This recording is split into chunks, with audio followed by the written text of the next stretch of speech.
Have you ever noticed a pattern in your relationships? You meet someone, there is chemistry, attraction, intensity, it feels different, promising, and then something shifts. They start pulling away, they struggle to open up, they say they need space, or they give you just enough attention to keep you hoping, and somehow this keeps happening. Different person, same emotional distance. At some point, you start wondering, why do I always attract emotionally unavailable people? Is it bad luck? Is it timing? Or is it something deeper? Today, we are going deeper because this is not random. This is psychology.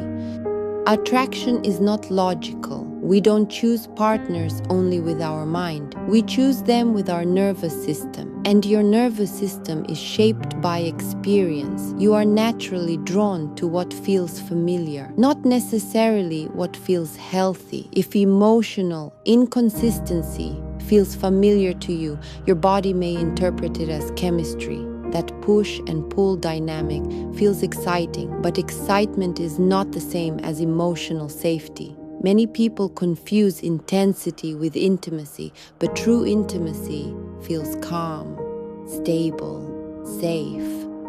And if calm feels boring to you, that is important information. Psychology describes something called attachment styles. These patterns often begin in childhood. If love was inconsistent, sometimes present, sometimes distant, you may have developed an anxious attachment style. Anxious attachment often sounds like this. What if they leave? Why did they reply differently? Did I say something wrong? It may look like overthinking, needing reassurance, chasing closeness when someone pulls away. On the other side, emotionally unavailable partners often have avoidant attachment. They struggle with vulnerability. They value independence over emotional closeness. And when things feel too intense, they withdraw. And here is the painful truth. Anxious and avoidant styles are strongly attracted to each other. The more you pursue, the more they distance themselves. The more they distance themselves, the more you try to prove your love. It feels intense, but it is not secure.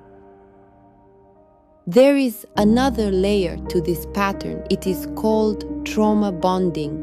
When affection is inconsistent, your brain releases dopamine unpredictably, and unpredictable rewards are highly addictive. Hot and cold behavior keeps you attached. You remember the beginning, the connection, the attention, the version of them that felt safe. And when they withdraw, you don't walk away. You wait. You hope. You tell yourself, if I just love them better, if I am more patient, if I understand them more, they will finally open up. But love does not heal someone who is not ready to heal, and chasing potential will slowly exhaust you. Here is something important. Sometimes we accept emotionally unavailable love because we are emotionally unavailable to ourselves. If you ignore your needs, if you struggle to set boundaries, if you tolerate confusion instead of clarity, you may be accepting emotional crumbs. If deep down you believe you must earn love, you may be drawn to people who make you work for it, but secure love does not require performance. You do not have to prove your value to be loved.